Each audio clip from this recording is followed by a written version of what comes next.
ಜಿಲ್ಲಾ ಸಹಕಾರ ಕೇಂದ್ರ ಬ್ಯಾಂಕ್ ಅಧ್ಯಕ್ಷರಾಗಿ ಬಿಜೆಪಿ ನಾಯಕ ಸಿಟಿ ರವಿ ಹಾಗೂ ಉಪಾಧ್ಯಕ್ಷರಾಗಿ ಕೊಪ್ಪ ತಾಲೂಕಿನ ದಿನೇಶ್ ಹೊಸೂರು ಅವರು ಅವಿರೋಧವಾಗಿ ಆಯ್ಕೆಯಾಗಿದ್ದಾರೆ.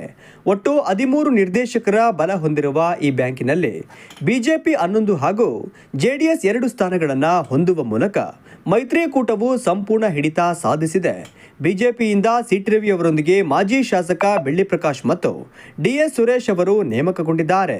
ಜೆಡಿಎಸ್ನಿಂದ ಎಂಎಲ್ಸಿ ಎಸ್ಎಲ್ ಭೋಜೇಗೌಡ ಹಾಗೂ ದಿವಂಗತ ಎಸ್ಎಲ್ ಧರ್ಮೇಗೌಡ ಅವರ ಪುತ್ರ ಸೋನಲ್ ಅವರು ಆಯ್ಕೆಯಾಗಿದ್ದಾರೆ.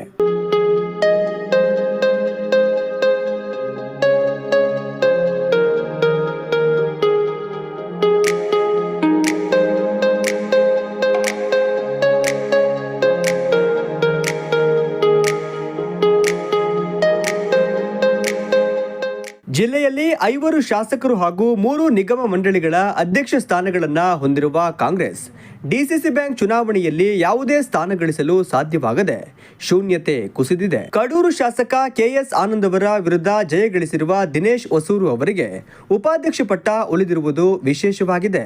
ನೂತನ ಅಧ್ಯಕ್ಷರು ಮತ್ತು ಉಪಾಧ್ಯಕ್ಷರಿಗೆ ಬ್ಯಾಂಕ್ ಸಿಬ್ಬಂದಿ, ಸಾರ್ವಜನಿಕರು ಹಾಗೂ ಬಿಜೆಪಿ ಜೆಡಿಎಸ್ ಕಾರ್ಯಕರ್ತರು ಬ್ಯಾಂಕಿಗೆ ಆಗಮಿಸಿ ಅಭಿನಂದನೆ ಸಲ್ಲಿಸಿದರು.